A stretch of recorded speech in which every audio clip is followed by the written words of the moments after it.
today. We do not have a quorum in that case. I need four of the members who participated to be present, and Mr. Cole is not present today. So that case will be moved to our next agenda, which is October 3rd, here in this room. Yep, 2 weeks from today. Same place here at 1 o'clock.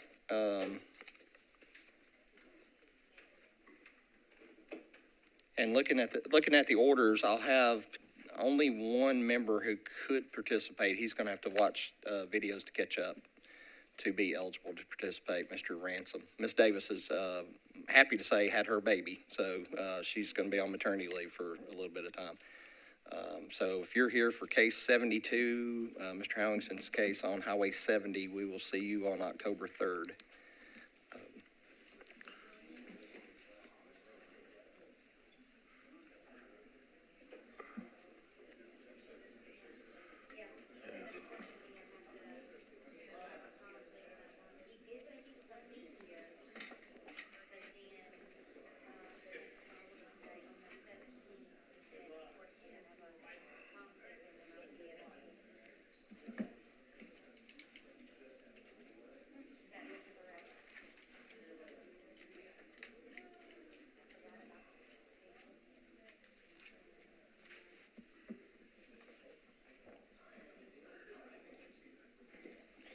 All right, thank you, everyone. The board is present, and so this will begin the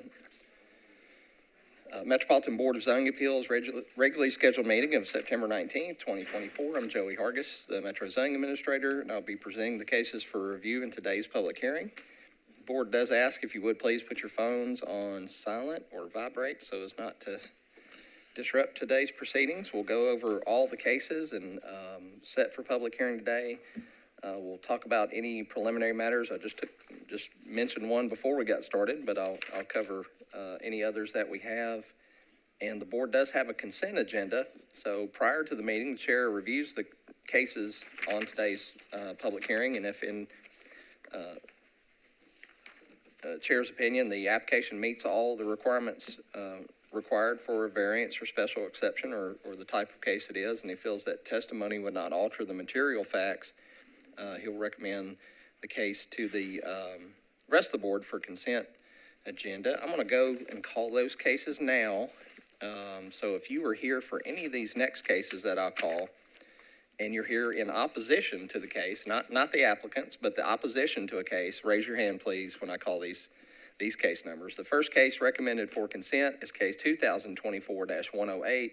Mr. Dylan Heath at 714 Mansfield Drive requesting a item D appeal to put additions on the existing non-conforming structure. Are there any parties present on case 108 in opposition? Okay, seeing none. The next case recommended for consent is case 2024-109. Mr. Mike Ireland, the appellant, Robert McCormick and Stephen McNutt, owners of the property at 628 Georgetown Drive, requesting a variance from the street setback in RS40 to allow the construction of a roof over an existing front deck. Are there any parties present in opposition to case 109? Mr. Chairman, I see none. The next case recommended for consent is case 2024-111. Carmen McKenna is the appellant. Stephen Pick, the owner of the property located at 6268 Knowlesville Pike, requesting a special exception in CS for a kennel. Are there any parties present in opposition to case 111? Mr. Chairman, seeing none. And I'll recap these when we get done. The next case recommended for consent, case 2024-114, Mr. Robert Hudson, the appellant, Kidd Holdings Townhomes, owner of the property at 605C 21st Avenue North, requesting a special exception in the Sky Plane to build new multifamily development. Are there any parties present in opposition to case 114? Okay, seeing none. Next case recommended for consent is case 2024-116. Bank of America is the appellant. Lineberry Properties at 4026 Lebanon Pike. They're requesting a variance from the parking requirements in CL for new bank construction. Is there any parties present for case 116 in opposition? Oh, okay, you're the applicant. Anybody opposed to case 116? All right, seeing none. And then the final two cases, case 2024-117, Mr. Patrick Napier is the appellant, Hillside Crossings, requesting special exception for adaptive residential redevelopment at 717 Spence Lane. Mr. Chairman, we talked about condition that planning wanted to put in a landscape buffer. I just want to talk briefly. Generally on those, we would not require those unless they build new construction or tear down a portion of the facilities. My understanding is they're going to keep the structure as is and do interior renovations, which generally we don't require any type of landscaping. Okay, I thought the applicant was fine with it regardless. I mean, I spoke with them, but we'll be sure. And Mr. Kleinfelter, I think we talked, so we'll make sure we get that condition on there. I mean, if you're saying that wouldn't it's require generally that, not required, but but they want to change their position. That's fine. Yeah. I understood they were okay with the planning's recommendation. That sounds good, sir. We'll enter the appropriate order to reflect that. And then the final case recommended for consent, case 2024-118, Bozeman Sign Company, HTI Memorial Health Corp., the owner, 855 Skyline Ridge Road, requesting variance in street setback in OR 21st sign. Are there any parties opposed to case 118 or 117? I don't think I asked. Okay, Mr. Chairman, seeing none. Just a recap for all parties present, the consent agenda consists of 108, 109, 111, 114, 116, 117, and 118. Okay, is there a motion to put those on consent? I have one quick comment Yeah. on the case. 117, I don't want to pull out the consent. This is the first kind of adaptive residential development. Also, this is worthy of National Register of Historic Place eligible. So as a former Planning Commission and former Historic Zoning Commission, I would like to recognize how great this project would be and would like to express my appreciation to the applicant. And would looking forward to come historic, National Register Historic Place eligibility place become lively again. So with that, I make motion to adopt a consent agenda. Okay, you made the motion to approve it. Okay, is there a second? Second. Second. Okay, all in favor of approving the consent agenda? Okay, that passes. Okay, turn my mic on. If you're here for cases 108, 109, 111, 114, 116, 117, 118, your cases have been approved. You are free to go. Follow up with the Codes Department beginning on Monday to talk about your building permits, but those cases have been approved. And Mr. Chairman, our first case that we'll hear today in public hearing will be case on the screen there, case 2024-99. And we've got the appellants present. Do we have opposition present for case 99? Oh, got some questions. Okay. 113.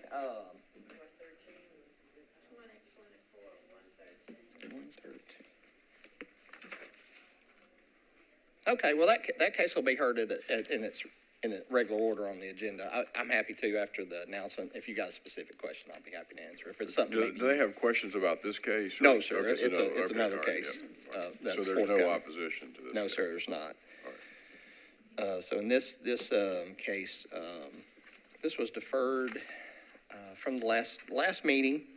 I did not do a good job of putting notes as to why we postponed it. Hang on 1 second.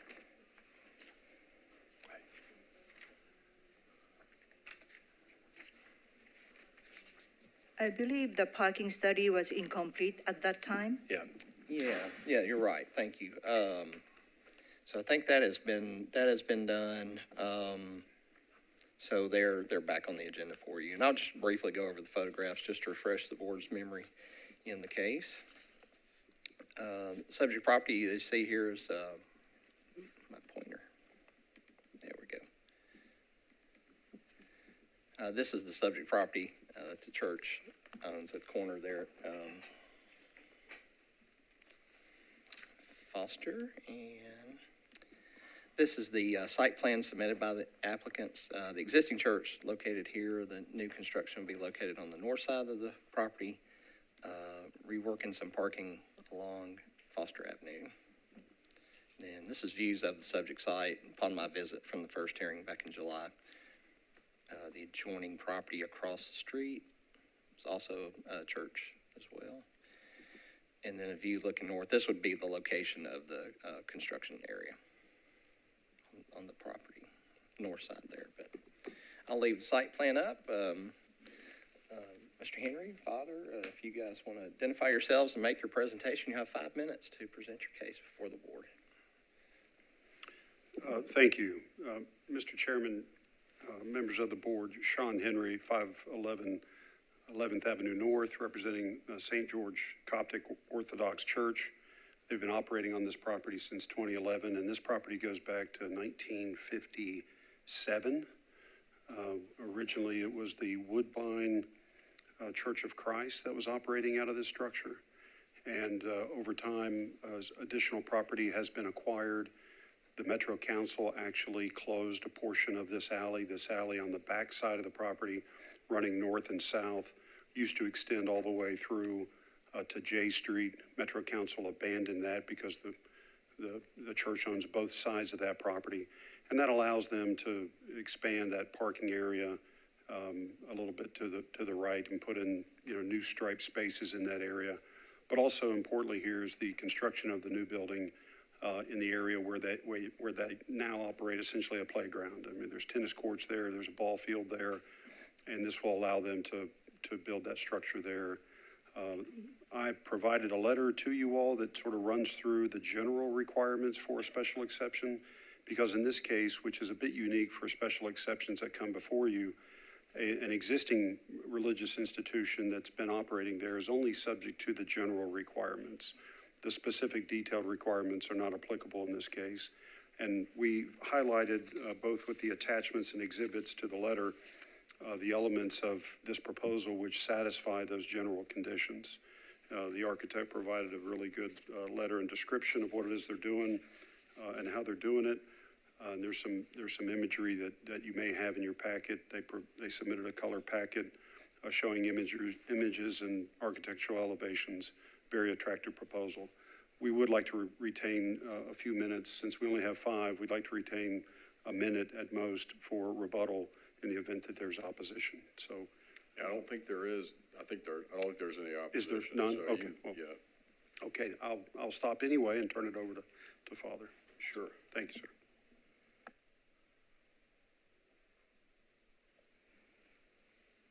In the name of the Father, Son, and the Holy Spirit, one God, Amen. My name is Father Serapion, the priest of St. George Church. And what is your address, please, for the record? Your address? The address of the church is 2412 Foster Avenue, Nashville, Tennessee 37210. Okay, thank you. Yeah, we are badly in need of more space for the church, so we thought about adding a part to the church itself and then adding a Sunday school building. We need the entrance of the church to be enlarged, and we need a baptistry in the church and a cry room on the level of the church. So we will not add more places, more seats, but we will increase the entrance of the church and add baptistry and the cry room. And we will move the altar and the chorus to the additional part of the church.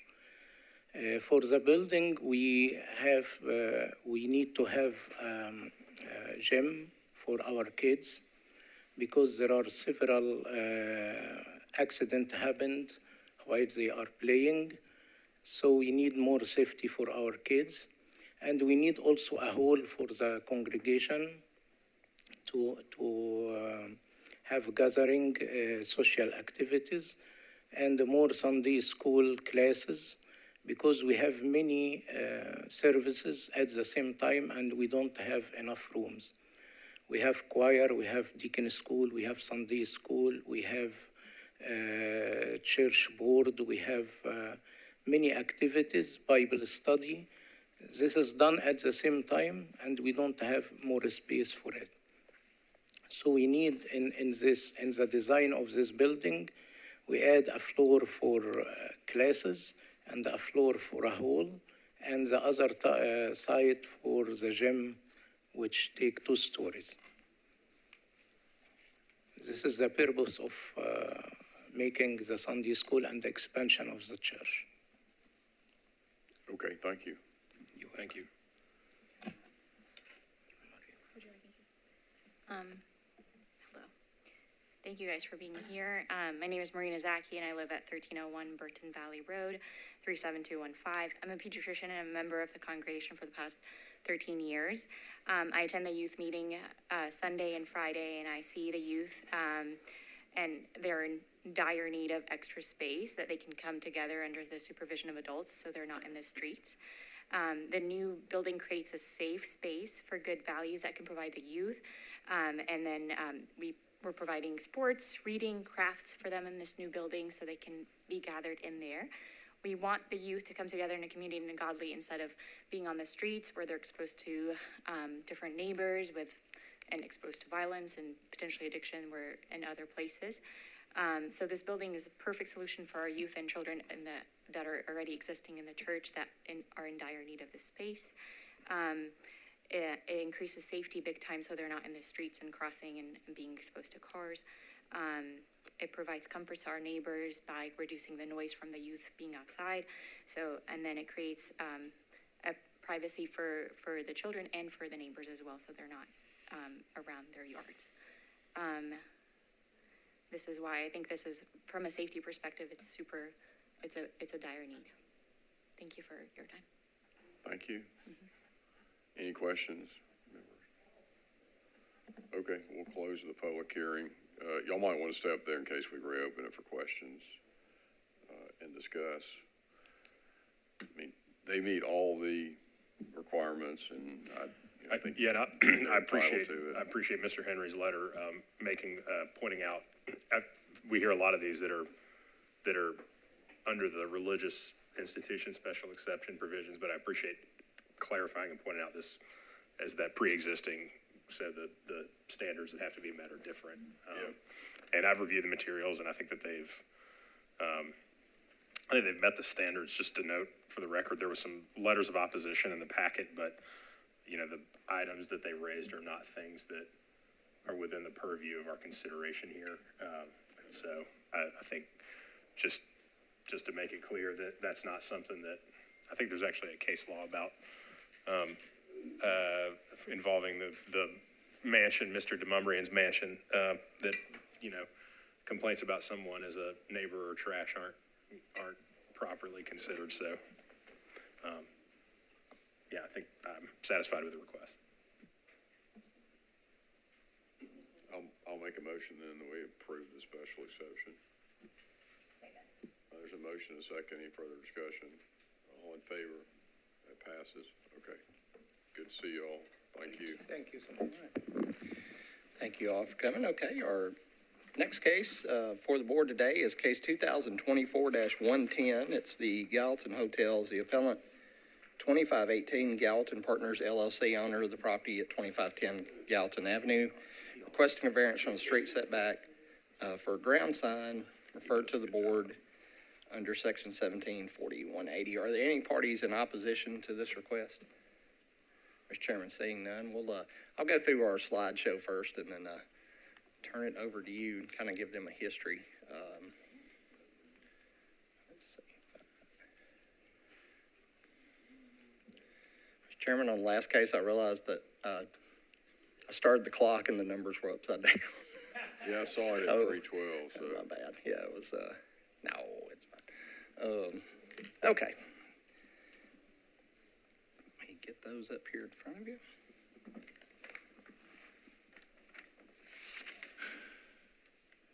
Okay, and the subject property at issue is the red parcel that you see here on the east side of Gallatin Avenue.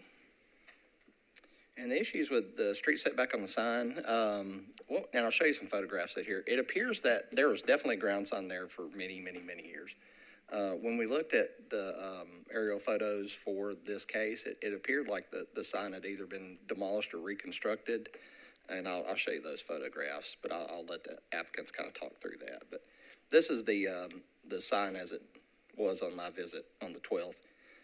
See the distance from the edge of the sidewalk. So the distance I'm giving you here at 8 feet is the distance from the back of the sidewalk to the front edge of the sign.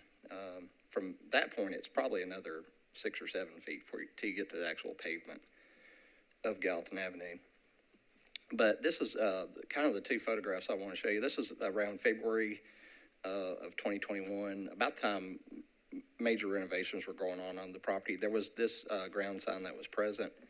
And then when you look at it versus the 2024 sign date, this one shot in March of last year, it just looked to us that it had either been taken down or reconstructed, which for us would have required a permit to do so, and we could not find evidence of a permit. But it looks like the former sign was set back.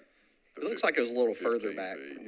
than the present sign. So that's Right. what we just couldn't find a permit where that work occurred. I'm sure it probably happened during the renovations of the property. As a former contractor's kid, I've been known to run over stuff with a Bobcat. So who knows what happened at the time. But so when the sign was reconstructed, it appears to be closer to Gallatin, and that's when they came to our office. That's when we notified them they'd have to come ask for a setback variance. So, but that is the case record that we have. I'll leave this picture up. It's probably the best photograph of the case, and turn it over to you, gentlemen, for 23 hours and 4 minutes. We promise to be brief. Of speaking time, no, but I'll get it corrected, and you guys will be ready to go. Mr. Chairman, Board, thank you for having us today. I'm Micah Locker with Mission Hotels. I'm at 2926 Foster Creighton Avenue, Nashville, Tennessee, 37204. So thanks for hearing us out today. The history, well, to my knowledge, I didn't know that the original sign had ever been moved back. The church had that sign there for like 40 years, and we hired a sign company just to reface it. It was already built. Like, we didn't expand the original sign. We did not know that they didn't file a permit. We hired a professional Nashville sign company, so, we do accept fault on that. We assume they pulled a permit, but I'm not a sign contractor, but we hired a very reputable local sign company. And maybe they just didn't know because they were just resurfacing the existing sign. If it was moved, we were never told, but we thought they had just reskinned the existing sign that was there. But the reason we're here before you today is we've been dealing with this since March. When we got the letter that the sign was not compliant, we were shocked because that sign had been there for like 40 years. So we thought there was precedent, like all we had done is redesigned it. So we get a letter. Trace is the manager of the hotel, and he talked to Mark Pennick, and, called and said, what's going on? They said, your sign's too big. It's not far enough from the road. So we did everything exactly that they told us. He told us at the time, hey, your sign has to be 15 feet from the road. So we spent $5,000, redid the sign, and moved it back. Only to do... Not from the property line. Correct. And somebody at Metro told you that? Yeah, Mark Pennick told us that. You were told it's got to be 15 feet from the road, and then you moved it. That's correct. Okay. So we moved it back, only to then get called again and say, hey, your sign's not in compliance. It's got to be 15 feet from the sidewalk or property line. So we're like, well, crap, we just spent $5,000 to do this. So that's why I'm here before you today. It's worth noting that I don't make a nickel off these hotels. We give 100% of the profits of these hotels away to 7 ministries in Nashville to support the inner city. I support my family and pay my team off our shopping center business. So our company operates as a nonprofit, and I hope that would, go somewhere with the board, but we're here to answer questions. But we feel like we've done everything by the book. We did exactly what was asked. We spent $5,000, but due to the misinformation we were given, we feel like we're being penalized. If they would have told us initially, we'd move it further back. But it's worth noting too, you can't even see the sign. There's a wall on this side of the property and there's trees on the other. So like we're not blocking visibility or anything. Like there's a million signs along this road that are even closer. So it's like, I don't understand why and maybe they're doing it to every property owner along the strip, but like it's not affecting anyone. So do you have anything to add? Yes, I'll just Say add, your name. oh, sorry, Trace Morris, 109 Sherrill Drive, Hendersonville, Tennessee, 37075. Agree with everything Micah was saying. The only thing that I wanted to add, the aerial view pictures that were shown prior to this, that was with the old sign that was larger. It was over the 48 square feet compliance. So the other sign that was just up on the screen is the new sign, which is less than 48 square feet. It is technically just over 15 and a half feet away from the street itself. And again, if we were to move it back any further, it would be behind a tree line. It wouldn't be visible from the road at all. So that's the difficulty with even moving it back 15 feet from the property lines. It just would not be visible. And yes, Mark Pinnock, I did speak with him originally. He's the one that came out and gave the violation. And I've been working with Emily Kuykendall. I hope I said her name right. She's been great at helping along the way as well. So we've done everything that has been asked of us. And we didn't know about the setback being from the property line until I had worked with Emily to file for the permit itself. So we had already completed everything with refacing the sign. And then once we went to file for the permit itself is when we got the news of the setback from the property line. It is why we're here today. And we'll reserve the rest of our time. Thank you. Sure. Any questions? One quick question. I haven't driven that area, so I'm relying on the Google map of the picture. It looks like there's a really nice magnolia tree behind the sign. Can you comment on that? Yes, ma'am. Yeah, there is a tree line right behind the sign. So on that side where CVS is located, if you go just past the sign, there's a tree line. And then to the right of the sign in this photo, there's a tree line as well that's on our property. Thank you. Okay, we'll close the public hearing and discuss. Well, with signs, I'm always concerned with visibility from the street and cars and people not being able to see each other. But with this sign, it's pushed back far enough. In fact, it's further pushed back than many other signs on your street, as you mentioned. But the hardship, I think, is the trees. And we do consider trees as a hardship and trying to avoid taking down trees. So to me, that's the hardship. So I would vote in favor of it. You want to make a motion in favor of it? Sure, I Okay. will move to approve the variance request. Okay. Second. Okay. There's a motion and a second. Any further discussion? Okay, all in favor? Okay, that passes with the hardship being the trees and the, Thank you all so much. Great. Got to protect the trees. All right. Yes, sir. The next case is case 2024-113.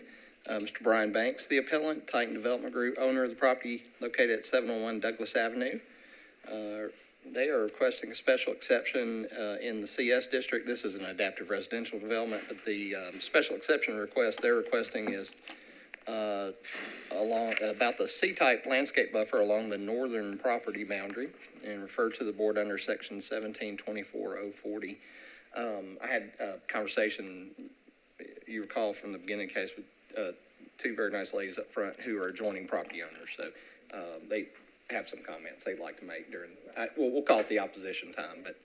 okay, and Mr. Harris, before we start, can you remind us of the difference between the type C buffer and Sure. A? Do you have that? I apologize for not having it, but.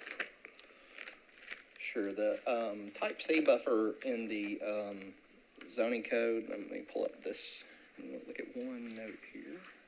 Okay, we are not in the UZO, so the C-type landscape buffer is a buffer that varies in width from 20 feet up to 30 feet in width. 20 to 30 feet Yes, in sir. width. And that consists, the wider the buffer, or the narrower the buffer, I should say, the more dense the plant materials are. And to my right, the urban forester's present too, should you have any questions of him.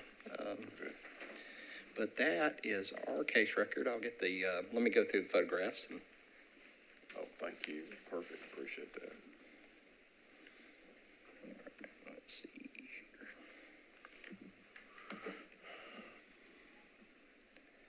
It's the subject property located on the, as I said, on the north margin of Douglas Avenue in East Nashville. The property here is in red. This property is zoned CS. The landscape buffers along this northern property boundary, these two parcels to the north are zoned RS5, and that's where the landscape buffer would be required. And also, pardon me, along the eastern property line here, this is CS. This is also RS5 over here. So landscape buffers are in two locations. And they start at 20-foot minimums. Here, this is the site plan submitted by the applicant, driveway through the center, multifamily units over on the left and right-hand sides. And then this turnaround is required by the fire marshal for fire equipment to be able to turn around and get back out of the site, since that's over 150, or right at 150 feet. This is looking, that driveway that we saw, that we were looking at, that's this, that gravelled area is the approximate location of where that drive will be. This is the subject site, this parcel, and the parcel immediately, the portion immediately to the west would be the subject site. This is along the eastern property boundary between the existing property and that. I don't have a shot, I apologize, of the northern boundary in which these two ladies live, but I'll go back to the aerial photograph.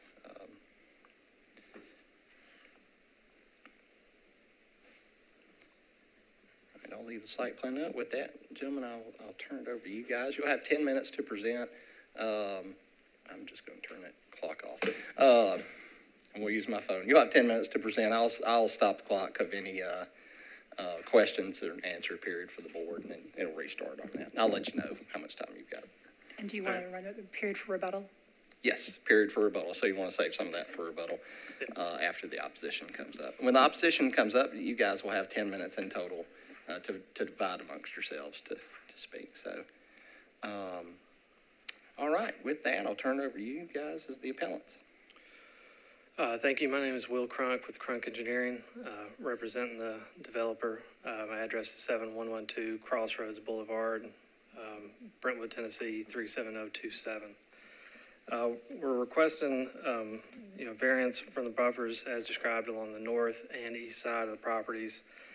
During the initial permitting process, we received some feedback from the fire marshal's office requesting us to push the two buildings as far apart as we could to allow for fire truck access while maintaining a 3-foot emergency egress buffer as like a secondary egress from each unit along the property lines. So you can see is on the proposed plan, we provide that 3-foot setback on both sides, on the east and west, and we roughly have about 31 feet in between each building, which the fire marshal is okay with. We've gone through and already received grading permit and NDOT approvals. The NDOT approval we received was prior to getting the fire marshal comments, and so the site plan we have here doesn't quite match the NDOT approved plan. And this site plan, we pulled parking from the rear of the site to the front of the site to try to maintain a 10-foot buffer. But the driveway width, location, and right-of-way improvements all match the NDOT approved plan. So in summary, what we're requesting is to provide a non-vegetative or request on the east side to remove vegetation plantings from the buffer, but providing a 6-foot wooden fence. And along the north side, we request to provide a C5 buffer that matches, which is allowed in the urban zoning overlay, which is just across the street from us. So technically, we're not allowed to provide that C5 buffer, but we're requesting a variance to provide that along the north side. With that, I'll turn it over to the developer, and again, anytime we reserve for rebuttal. I'm Brian Bandis, 942 Lawnview Lane, Franklin, 37064. Not a lot to add other than spoke with 7 or 8 neighbors, all very positive conversations, specifically met in person with the gentleman to the right on the east side, had a great conversation in person with him. He had no trouble whatsoever with what we were trying to do, and we had a letter from him stating that fact as well. I know that we met last year. It sounds like maybe there's some further questions, which I understand, but I enjoyed our conversation at the time, and hopefully we can figure out something that feels good to you guys. But that's all I had to add, was that I had 2 or 3 emails and then 5 or 6 phone calls that were all very, very positive. So, thank you. Are you okay with providing the type A buffer at the rear corners of the property as planning recommended?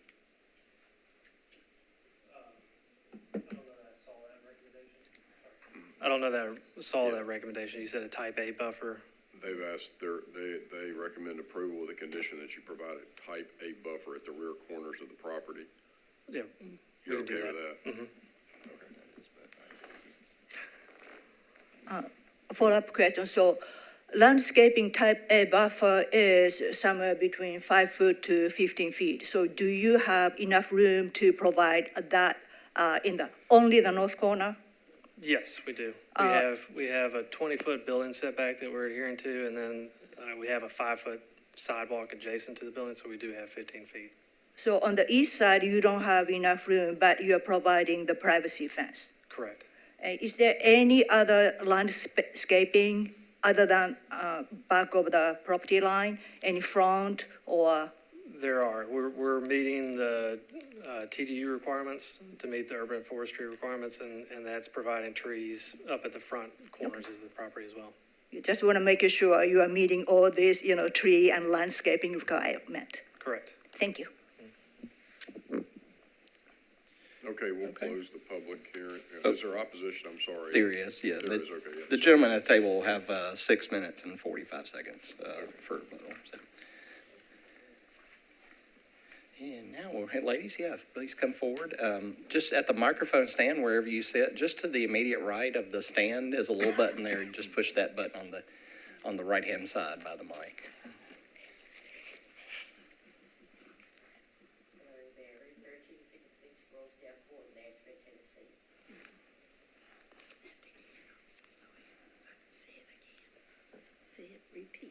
I'll repeat it.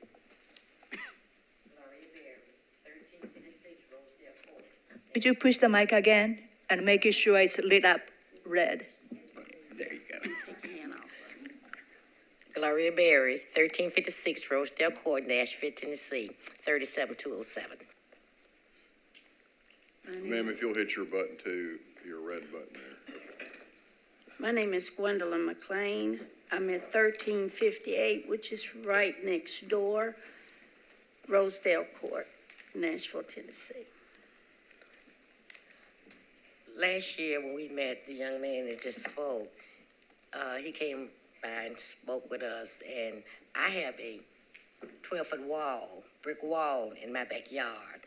And the apartments that they're speaking of, talk about building, that means they're going to be overlooking my backyard.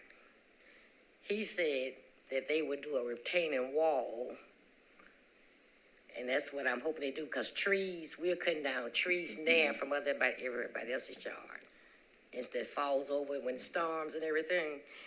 I'm repairing my brick wall.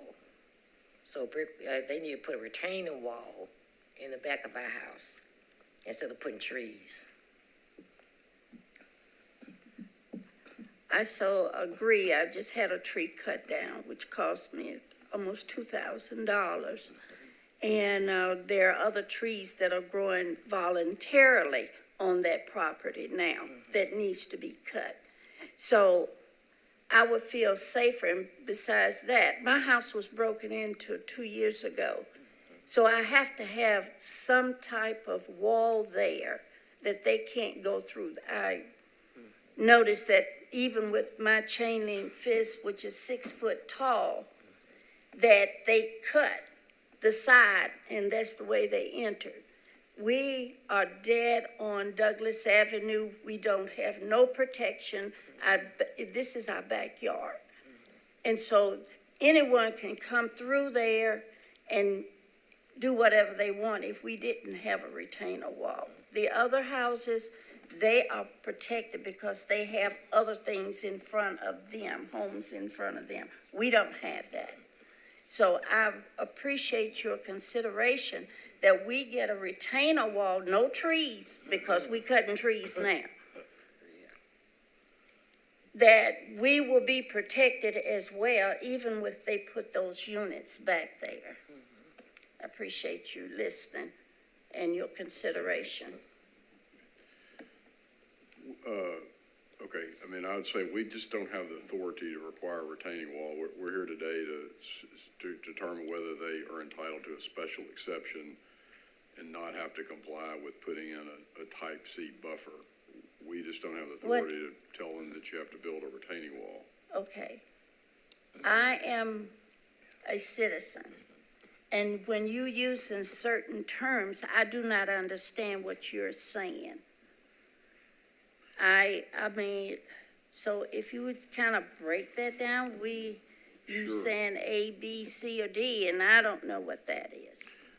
They're entitled to do what they want to, the plan they have to build, they're entitled to do that. However, they are required to have not a retaining wall, but a type C landscape buffer. Now, what is that? What is a type C landscape? That's in the code, that's basically, it varies, but it's a. Yeah, I can explain that Yeah. portion, Mr. Chairman. Sure. A type C landscape buffer is an area that's 20 foot in depth by whatever the length of the property is, and they're required to plant bushes and trees within that 20-foot space. And the code requires a certain number of trees and bushes per 100 feet. Let's see, I'll give you those numbers.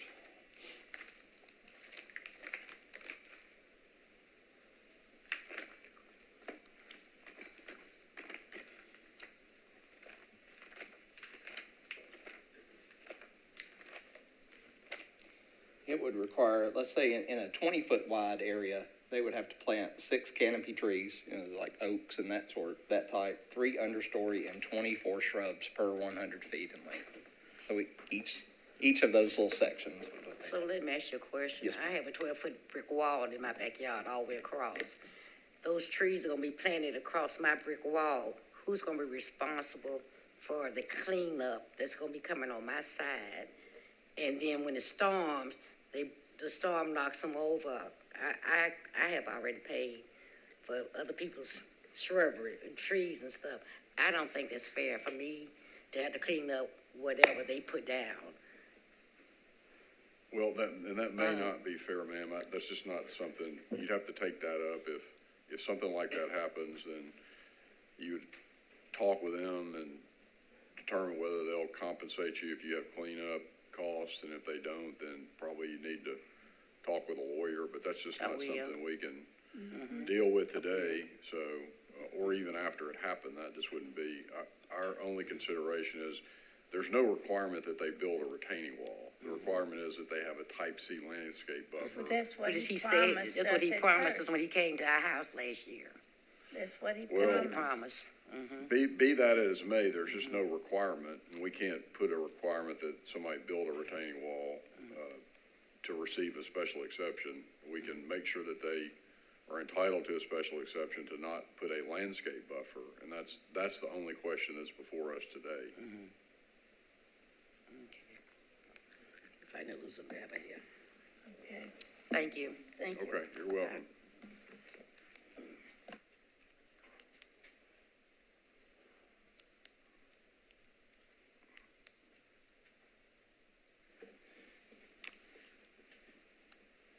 Gentlemen, if you'd like to come forward and address what the ladies raised.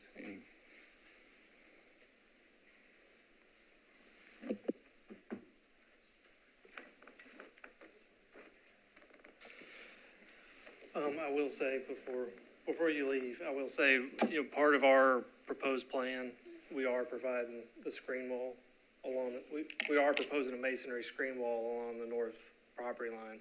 Part of our, correct. Yeah, part of our request is to reduce the type C buffer to a 10-foot width, which, per the zoning code, requires a masonry screen wall in addition to plantings along there.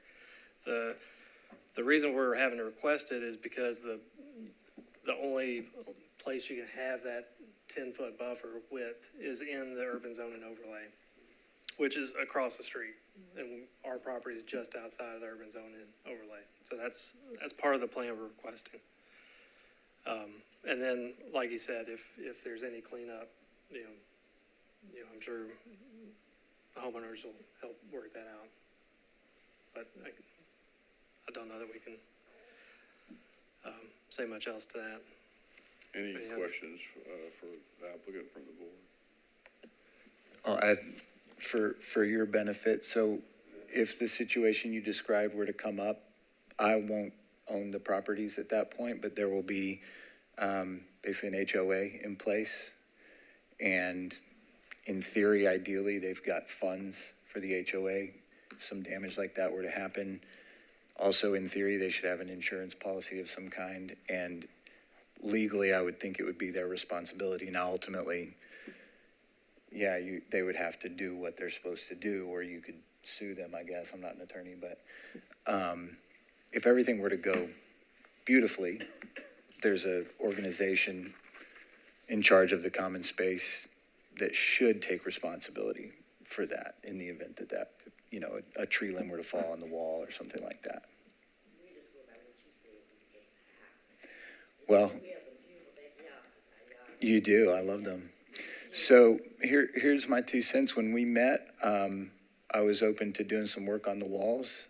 After I left, I believe you sent me an email and said, hold off, I'm not sure about that. That was the last I had heard. I think if we were to get this, we will have to construct a masonry wall anyway, which will sort of be along the lines of what we talked about. So I'm totally fine with that. I have no intention of not doing that if you still want us to. I just didn't know after your email what you were comfortable with. And y'all are welcome to continue to, and we appreciate you working it out and having a discussion. We're not trying to deter that, but we're still in the public hearing, so. Sure.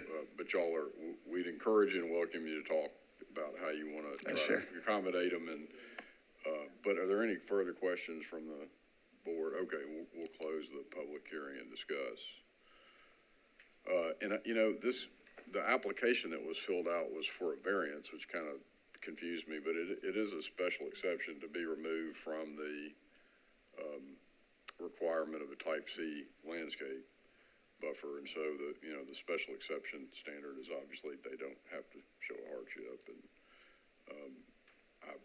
I think they've met the requirements. I do think that they've said they're willing to provide the type A landscape buffer at the rear corners of the property, and I'm satisfied with that, and that they've met the requirements for a special exception. And the fence along the east side. Yeah, and I think that's already in there. I thought they already agreed to do that. I thought that was in part of their site plan. Okay, but we can make sure in a motion that that's covered too. I think it meets the requirement, especially considering the safety issue with the fire trucks, entry, and enough buffer. So I think it satisfies the variance from special exception. So from C buffer to A buffer with privacy fence, and I think it meets all the conditions. Okay.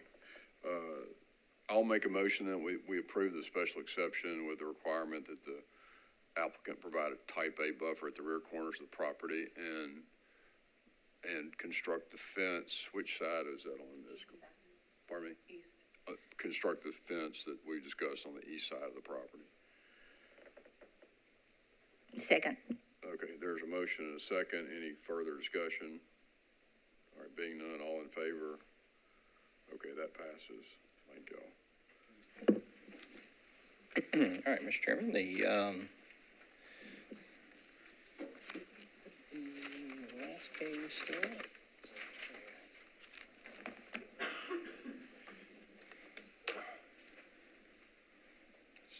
1 second here. The final case before the board today is case 2024-115.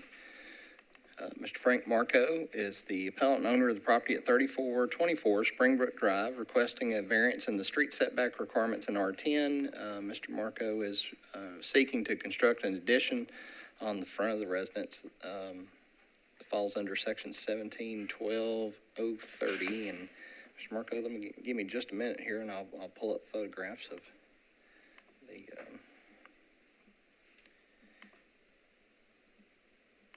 for the board to review.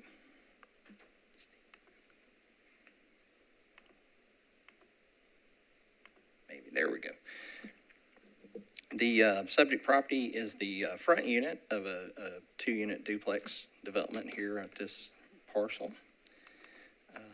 The nature of the street setback request is based upon the contextual street setback, which is the average setback of the 4 homes on that side of the street on Springbrook. And that average comes out to be 42.9. And the applicant seeking, proposing a 36-foot street setback. The proposal, the existing house you see on the parcel here, and the addition covered porch area would be just on the front of the home. This is looking at the home upon my visit there on the 16th. The addition would be located right out in this general vicinity. And you see behind the home is that second unit of the duplex. And then this view in the upper left is the view north on Springbrook with the other homes. That was depicted on the contextual setback. All right, with that, are there any parties present in opposition to this case? I see no parties present. Dealing with this case, sir, you'll have 5 minutes to present your case. I'll keep time here at the board and let you know when you've got two minutes left. Thank you. Good afternoon, Mr. Chairman and board members. I'm Frank Marco. This is my wife, Teal Marco.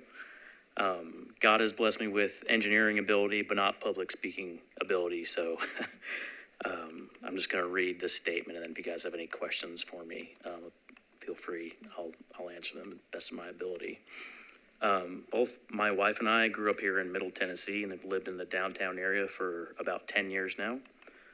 We purchased our home at 3424 Springbrook Drive at the beginning of 2020, just before we got married. We love our home, the neighborhood, location, and most of all, our neighbors. Like most homes on Springbrook Drive, our house was built in the 1950s, and it lacks a large gathering area. This makes it difficult to have family gatherings for holidays and difficult to entertain company. A few other homes on Springbrook Drive have been able to remedy this by adding additions in their backyards, but this is not possible at our location. In 2019, our home was purchased and renovated by a developer, and our property was split into a horizontal property regime. This divided the land into 2 separate lots. There was a large house that was built right behind us, and this is limiting our ability to build anything in our backyard or to the side of our home. I believe that we are only one of possibly 2 properties on our street that are part of a horizontal property regime. The lack of room to build out the back of our home is what brings us here today. We understand there is a contextual setback that we are supposed to adhere to. As you all know, the contextual setback is the average of the 4 closest houses next to us. We are currently further back from all of these right now, but we came here today to ask for a few additional feet for a proposed addition. My wife, who's actually a pediatric dental hygienist, but on the side, she's been really working hard to teach herself how to develop floor plans, and she has some great ideas. And she's developed this floor plan that's going to have an 18-foot addition out on the right side in front of those 2 windows. This is for a new living room. This proposed addition encroaches on the contextual setback about 6.5 feet. We have come to the realization that this is going to be our forever home, and we'd really just like a larger living room to be able to accommodate friends and family and have family gatherings. We are not doing this for financial gain. We have designed our addition with a neighborhood in mind and will be absolutely sure to retain the style which makes Springbrook Drive such a beautiful street. We appreciate your time today, and please let me know if you have any questions. And the question, you did not create the HPR, you bought No, after? sir. No, Okay. no, sir. It was created, I believe, White Pines was the developer in 2019. Okay. They purchased our home, renovated our home, and then created the HPR, and then built the large white home behind us that you could see there. And, Mr. Marco, just so I'm clear, the sort of, it is the area that's labeled Unit A with the darker line behind it, that's your limited common area, or however? That's correct. So I don't know how the HPR document defines it. Yes, so the Unit A is where we are currently. There's a bold dotted line just to the right of my house, like right next to the house, which goes a little bit further back towards their home and then goes to the left back there. And that's right. Okay. That's right. And they fenced all that off in the back there. So there's really not any room to do anything there. And the red box there on the front is the proposed addition. And then that dotted line that's marked for you there is the contextual setback. Does Unit B face Springbrook or Woodmont? So their front door is right where that L is. It faces Okay. Springbrook. Okay. That's right. I did not include that setback for calculation, obviously, but so the hardship that we utilize to get this hearing is obviously the site constraint, right? There's not really an ability to build anywhere behind or to the side or anywhere. And we are set back a little bit further than the houses that the contextual setback is constructed, consisted of, so. Right. And if you go back to the photo that has the picture, that shadow is larger than where we even want to build. Yeah, that's right, yeah.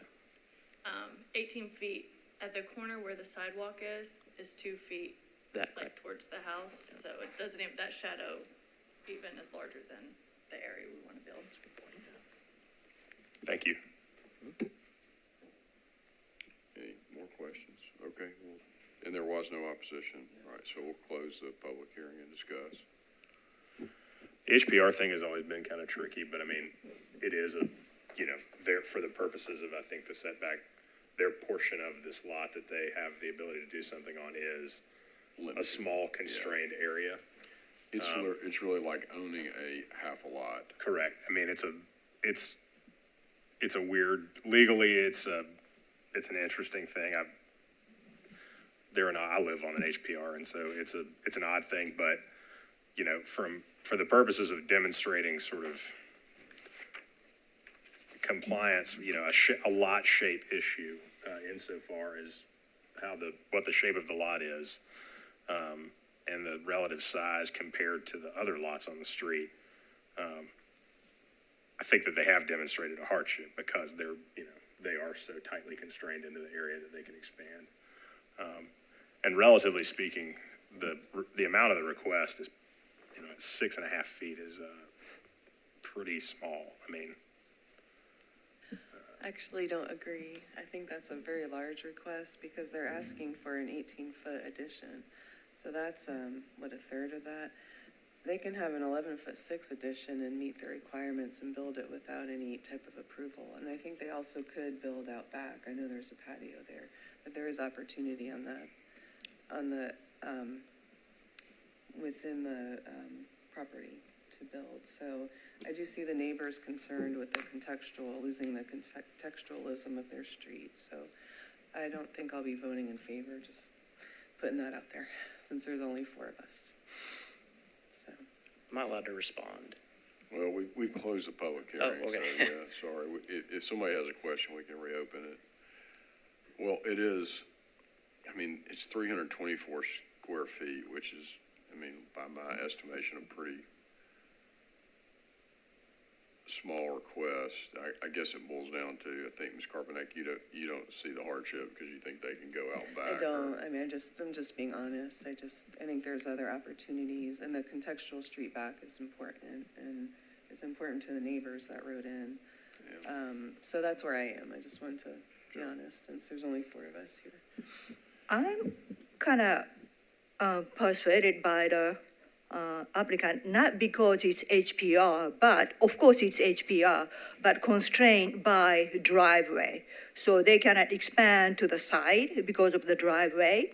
And they could expand to the back, but that means they have to be deprived of the patio area. So I think in that existing, lot, they're constrained. So to me, it's hardship enough because it is 18-foot, but encroachment into the contextual overlay is 6.5 feet.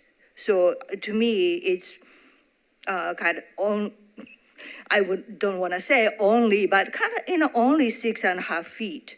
And so with this picture of the shadow, and its shadow smaller than shadow, and especially the tree is right next to it. So I think the applicant demonstrated the hardship why they're unable to build any place other than that, front section. So I'm comfortable accepting 6.5 feet extra in going into contextual front setback. Well,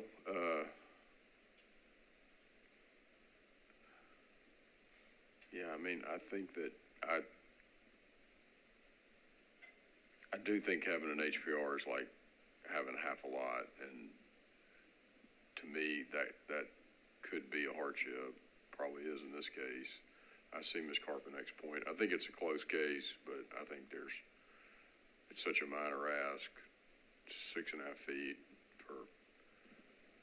and this is not a self-imposed hardship. When they bought into this, it was already done, so at any rate. Yeah, and it's a corner lot too, so. Well, is there a motion? I'll make a motion that we approve the 6.5 foot variance as requested, based upon the hardship of the lot size and shape. Okay. A second. All right, there's a motion, a second. Any further discussion? All in favor? Any opposed? Okay. That does not pass 3-1. Yeah. So you'll, Mr. Harris can explain. I think you'll be back at the next meeting, correct? Yes, sir. So this case, the board's rules and the ordinance require you have 4 yes votes. I have 2 members that are not here who can participate next time. They'll watch the YouTube. We're recording this on YouTube, and so I'll provide them the link for this case, and they can decide if they want to participate. If they do participate, they watch and state on the record that we watched the last hearing, and they'll have an opportunity to vote in the case too. So there'll be potentially 2 more members voting there. And then if it ends up with, for some reason, let's say it ends up 3-3, the case will be denied because you don't have 4 votes. But if either of those 2 gentlemen who are not present vote yes, the case will be granted. So, but we'll see you guys back here on October 3rd. Same room, this location, 1 o'clock. Good news is you won't be at the end of the agenda. You'll be up at the front. So. And usually a tied up on votes case, it will probably even come first before the batting cage case because there may be testimony in that case. So you should be the first case on the agenda. And batting cage will probably get deferred like 3 or 4 more times, right? I'm not sure, sir. They're setting That's going to be March of next year once it's actually heard, huh? Well, with that, the board will stand adjourned. That's our last case of the day. Thank you.